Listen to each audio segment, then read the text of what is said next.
Coşkun təqdim edir.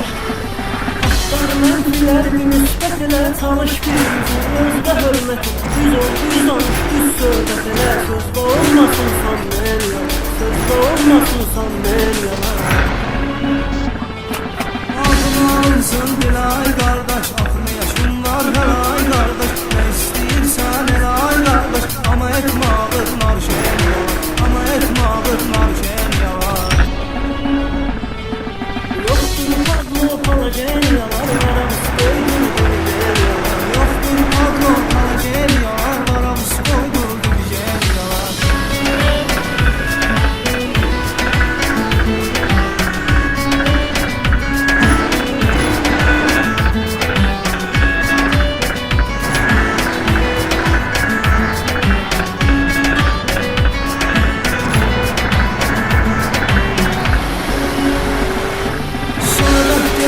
Yatsanlardan, gün özün tanıyan oğlanlardan, istəyirəm qara zindanlardan. Hər gün olsun vaylem yalan, hər gün olsun vaylem yalan.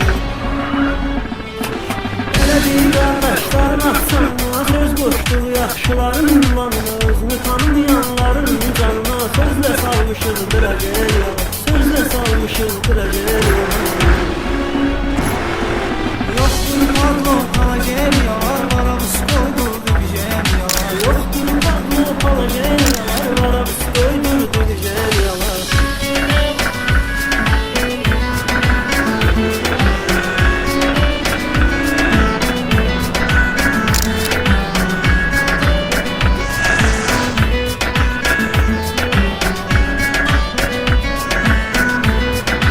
DJ Coşkun təqdim edir. Davanmasında eyni şey eyni temalıyında, Suraxanı basmoyda muncunda. Böyüdür bizim pakalen yalan, böyüdür bizim pakalen yalan. Ömrümüz gedir səssiz səssiz, çalışaq hər bir an yaxşı qoyaq iz. Elə yaşayaq, elə ömr eləyək biz. Tutulmasın bizə zam sən yalan, tutulmasın bizə zam sən yalan. Yoktur padlo palagen